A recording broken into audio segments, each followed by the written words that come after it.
Hello, everybody. Thank you for tuning in to the Liberty Report. With me today is Daniel McAdams. Good to see you today. How are you, sir? I'm doing fine. Good. Ready and raring to go. Happy Monday. Talk about important issues of the day. Of course, that's a matter of opinion. You know, sometimes the top story of the day might be political shenanigans that we'll have less interest in. But this obviously is important. It has to do with foreign policy, but it's interesting information because what has been suspected for a long time has actually been revealed recently about which countries are doing what.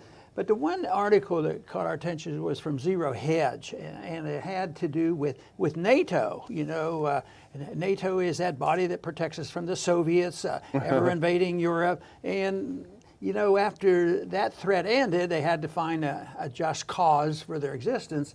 So that, of course, was to rule the Middle East and get the NATO to be complicit with what we do, whether it's Afghanistan or Ukraine or wherever.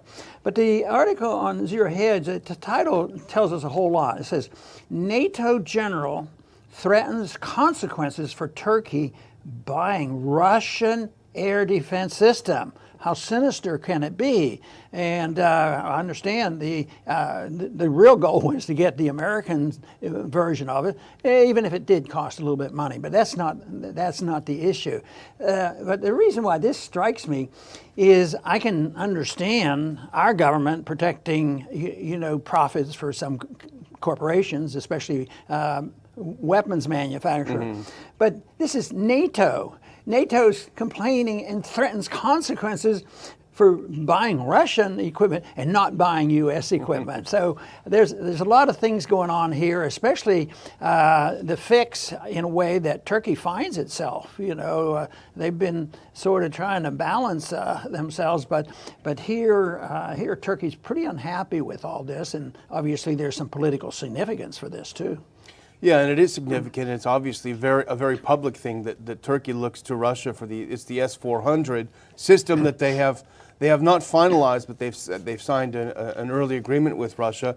It's expected to cost $2.5 billion, so it's a little bit of change that they have. But the issue really is about, at least from NATO's perspective, at least General Petropavl, who's the chairman of NATO's military committee, it talks about that you know, they have the authority, they have the sovereignty to purchase whatever system they want, but they're not going to be part of the integrated air defense system of NATO if they do it. And the quote he said was, they're sovereign in acquisition of defense equipment, but they're also sovereign in facing the consequences of their decisions. So that's a veiled threat, I think. And the way things are evolving in this region right now and in Syria, Turkey's unhappy now with the U.S. and Europe.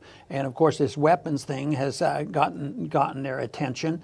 But in some ways, I just wonder whether we could categorize this as an unintended consequence, because, you know, not too many years ago, Turkey was quite enthusiastic of joining NATO. They're a member of NATO, and being a participant in the movement. Assad has to go.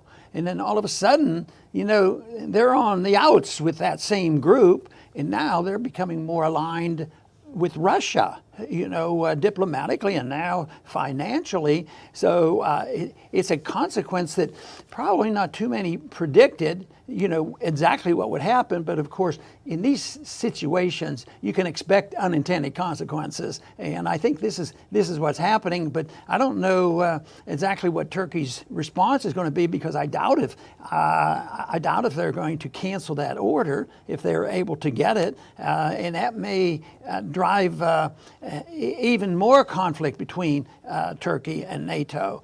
So it remains to be seen, but still it's very interesting and politically important information. Yeah, I think these are the undercurrents really of the decision that you pointed out. You know, Turkey was an enthusiastic supporter of the idea of Assad must go. And that was a real, if you remember, that was a shift for the Erdogan government, because his initial foreign policy was no problems with neighbors. That was what he was founded on, that's what he was elected on. And then he did a switch and decided to be in favor of regime change in Syria.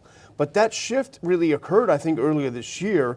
Part of it was when Russia declared these no conflict, deconfliction zones, which really were key to the victory against ISIS and Al Qaeda.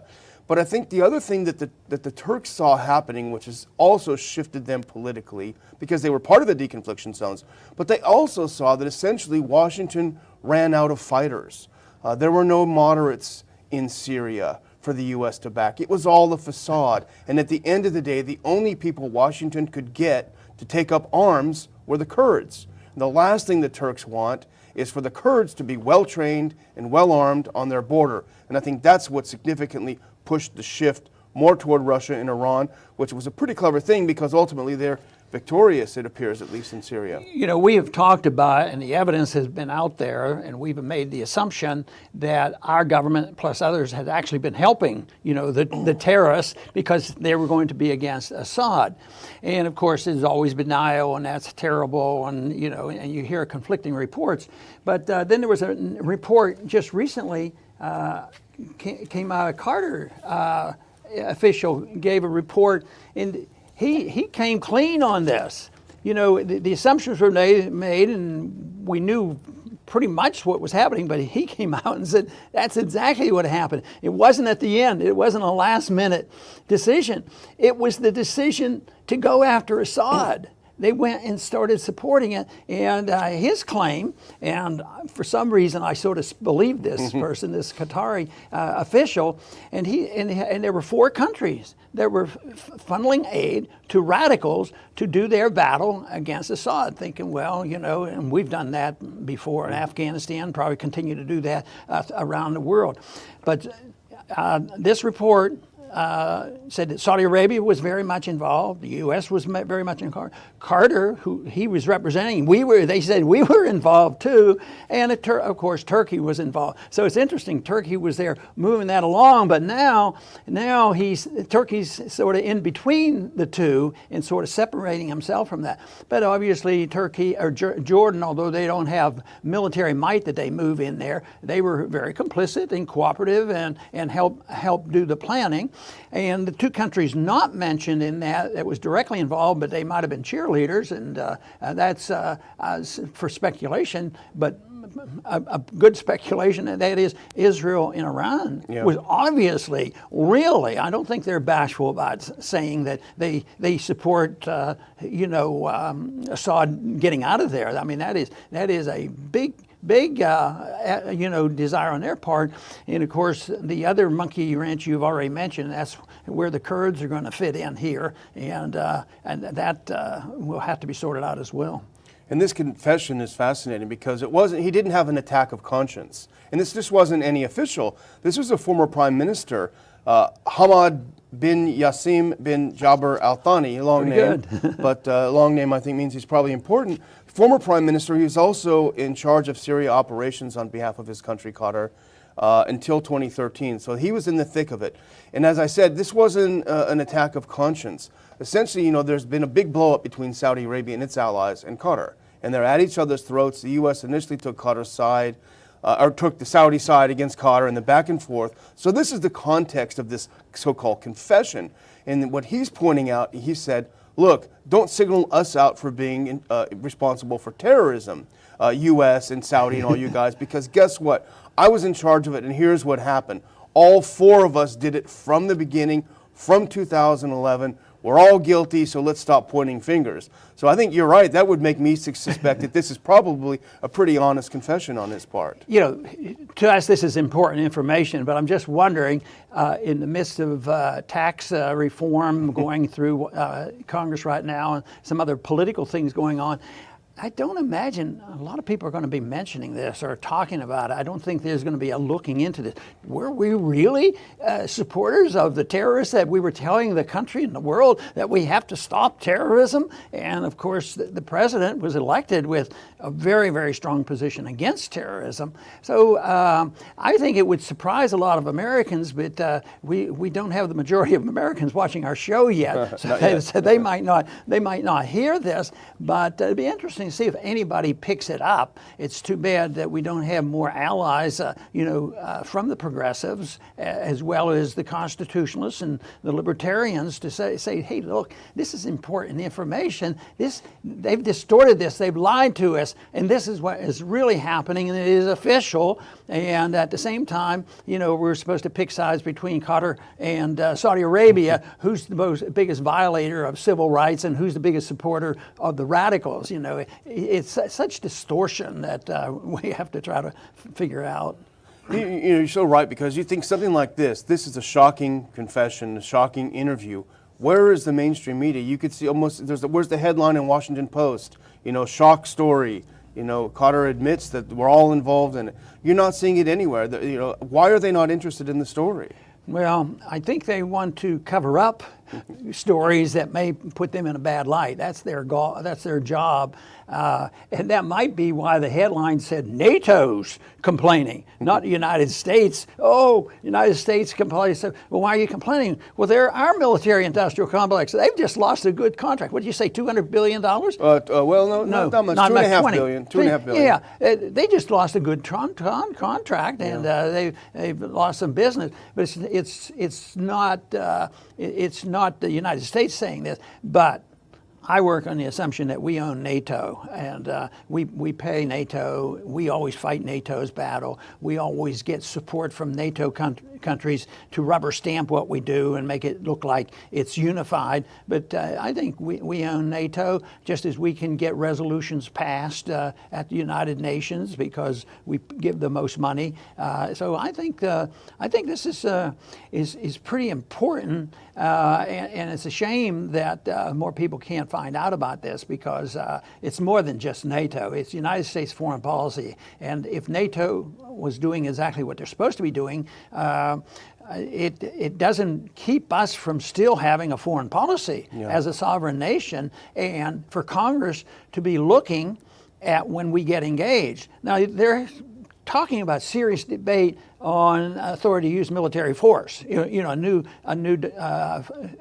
authority. Yeah. But I don't know if you're very optimistic about that, but I am not optimistic that their new one is going to be any better. Matter of fact, when you think of the War Power Resolution 1972, it made things worse. It made it easier to go to war. So when they have this, and right now, the real evil is they just ignore all law. So it would be good to address it. So if they come up and say, okay, what we're going to do is we're going to pass a new law and allow all this mischief to happen, that's not much help.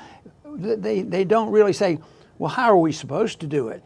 Oh, yeah, we did get some instructions on this. We're supposed to get permission from the Congress and from the people with a declaration. So that is the case.